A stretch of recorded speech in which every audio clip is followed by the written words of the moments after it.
So இன்னைக்கு cook and கோமாளி எப்படி பேர் ஆனாங்க பார்த்தீங்கன்னா, குக்கோட கண்ணை கட்டிடுவாங்க. கட்டிட்டு கையில ஒரு கட்டையை கொடுத்துருவாங்க.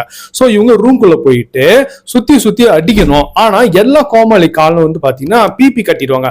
ஸோ கோமாளி நடக்கும்போது பார்த்தீங்கன்னா பீ பீன்னு சவுண்ட் வரும். அந்த சவுண்ட் வச்சு எங்க இருக்காங்கன்னு கெஸ் பண்ணி செம்ம அடி அடிக்கணும். ஃபர்ஸ்ட் யார் அடி வாங்குறாங்களோ அந்த கோமாளி குக்கு கூட பேர் ஆவாங்க. ஸோ இப்படி வந்து பார்த்தீங்கன்னா இன்னைக்கு குக் அண்ட் கோமாளி பேர் ஆயிட்டாங்க.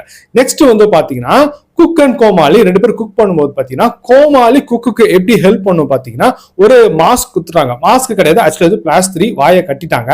இவங்க வந்து பாத்தீங்கன்னா ஆக்ஷன் எப்படி பண்ணணும்னா ஒரு போர்ட்ல சாக் பீஸ் மூலியமா அந்த பொருளை வரையணும்.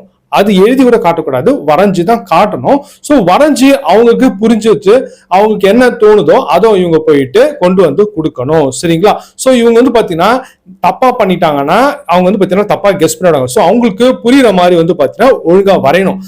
ஆனா ஒரு டைம் கொடுத்துறாங்க. அந்த டைம்ல வந்து பாத்தீங்கன்னா ஸ்டோர் வந்து பாத்தீங்கன்னா க்ளோஸ் ஆயிடும். அதுக்கப்புறம் போயிட்டு எதுவும் எடுத்துட்டு வர முடியாது. அந்த டைம்ல வந்து பாத்தீங்கன்னா குக்கு கண்டிப்பா போயிட்டு பொருள் எடுத்துட்டு வரணும்னா இவங்க ஜட்ஜ் முன்னாடி போய் நிக்கணும். ஜட்ஜ் என்ன சொல்றாங்களோ அந்த டாஸ்க் குக்கு செய்யணும். அவங்க என்ன சொன்னாலும் சரி, வாத்து மாதிரி நட, தவளக்கா மாதிரி நட.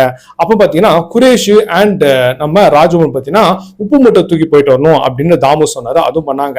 இது வந்து பாத்தீங்கன்னா ஒரு ப்ரோமோ ஒன்று விட்டுருக்காங்க. அது என்னன்னு பாத்தீங்கன்னா நம்ம பிரியா மேடம் போயிட்டு எனக்கு கண்டென்ஸ்ட் மில்க் வேணும்னு கேட்டதுக்கு நீ நல்லா சிரி அப்படின்னு சொன்னாங்க.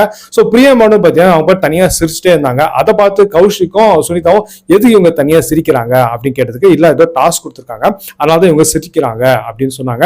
சோ இது வந்து பாத்தீங்கன்னா என்னன்னு வந்திருக்குன்னா பிரியா மேடம் பார்க்கும் வரை இதை ஷேர் செய்யுங்கள் அப்படின்ற ஒரு டைட்டிலே வந்து பாத்தீங்கன்னா ஒரு வீடியோ வந்து அப்லோட் பண்ணிருக்காங்க யூடியூப்ல. சோ அதை பார்த்து தான் நான் உங்களுக்கு ரிவ்யூ கொடுத்துட்டு இருக்கேன். ஓகே, நீங்களும் பார்த்துட்டு ஷேர் பண்ணுங்க. ஆல்ரைட், சோ நீங்க இந்த வீடியோவை லைக் பண்ணீங்கன்னா எனக்கு ஒரு மோட்டிவேஷனா இருக்கும். அப்படி நம்ம சேனலை சப்ஸ்கிரைப் பண்ணீங்க நான் போடுற எல்லா வீடியோ உங்களை வந்து சேரும். இன்னொரு நல்ல வீடியோல உங்க எல்லாரும் மீட் பண்றேன். Till then, bye from my friend Raja Harivankat.